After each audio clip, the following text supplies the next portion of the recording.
Makeup Day 4 και για σήμερα έχουμε unboxing και review μιας παλέτας η οποία προέρχεται από μια συλλογή η οποία θεωρώ πως θα είναι πιθανότερα η καλύτερη τη σεζόν. Το πακετάκι που θα ανοίξουμε είναι αυτό εδώ πέρα, είναι από τη Thank Cosmetics που είναι η εταιρεία του Νάσου γραμμένου, ο οποίος αν δεν το ξέρεις είναι ένας καταξιωμένος Έλληνας make-up artist και αυτό που περιέχει μέσα είναι αυτό. Είναι η παλέτα που έκανε σε συνεργασία με τη Στέλλα Φραγκουλάκη, η οποία επίσης είναι μια πάρα πολύ γνωστή TikToker slash make-up artist που αν δεν την ξέρεις πρέπει οπωσδήποτε να πας να την τσεκάρεις και φτιάξανε αυτήν εδώ πέρα την παλετάρα με την οποία έκανα και το μακιγιάζ των ματιών μου σήμερα. Θέλω να σας πω εξ αρχής ότι είχα πάρα πολλές προσδοκίες για αυτό εδώ πέρα το προϊόν, καθώς προέρχεται από μια συνεργασία δύο επαγγελματιών του χώρου, οι οποίοι έρχονται σε καθημερινή επαφή με πολλά και διαφορετικά καλλιτικά και έτσι πίστευα και πιστεύω ακόμα ότι δεν θα μπορούσαν να δημιουργήσουν τίποτα άλλο παρά ένα εξαιρετικά ποιοτικό προϊόν και μεταξύ μας δεν με απογοήτευσαν καθόλου. Στα της παλέτας τώρα, πέρα από το γεγονός ότι έχει μια πάρα πολύ όμορφη και πολύχρωμη συσκευασία με το πρόσωπο της Στέλλας, το όνομά της αλλά και το logo της Thank Cosmetics, από πίσω περιλαμβάνει όλα τα συστατικά αλλά και το logo του cruelty free και το γεγονός ότι είναι ανακυκλώσιμη, κάτι που την κάνει ένα τσικ καλύτερη για μένα. Και εσωτερικά η παλέτα είναι ίδια με τη συσκευασία, το ίδιο ανάγλυφη και ανοίγοντάς της βρίσκεις αυτές εδώ τις αποχρώσεις οι οποίες είναι πανέμορφες, είναι ούτε πολύ θερμές, ούτε πολύ ψυχρές θα έλεγα. Έχει και αυτό εδώ πέρα το λευκό, το οποίο ενώ στην αρχή πίστευα ότι θα έχει πολύ έντονη απόδοση, εν τέλει βοηθάει στο να ανοίξει λίγο η απόχρωση των υπόλοιπων σκιών.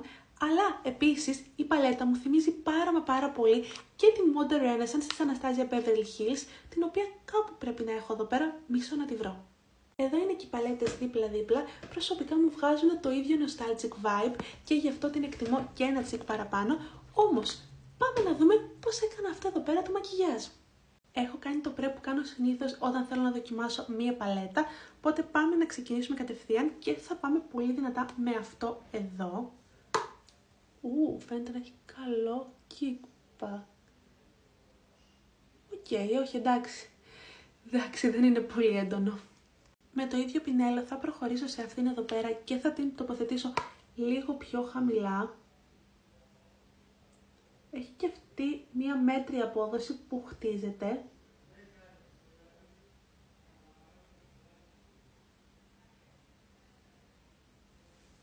Με ένα καφέ μολύβι πήγα και έδωσα λίγο βάθος εξωτερικά πάνω και κάτω στο μάτι καθώς και μέσα στην υγρή γραμμή και τώρα με ένα πολύ σφιχτό κοντό πινέλο και με αυτήν εδώ πέρα την απόχρωση θα πάμε να το σετάρουμε.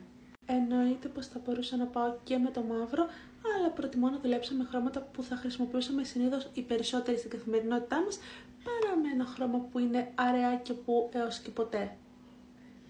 By the way, έχει πολύ καλή απόδοση αυτή η σκιά και χτίζεται ωραία. Έσβησα τις σκιές λίγο παραπάνω με αυτήν εδώ πέρα και μπορώ να πω ότι προς το παρόν μου αρέσει η διαβάθμιση, όμως πάμε να περάσουμε στα glitter και σε αυτό εδώ πέρα που τόση ώρα εμένα κάτι μου κάνει. Είναι έντονο. Είναι ιδιαίτερα έντονο. Συνολικές εντυπώσεις.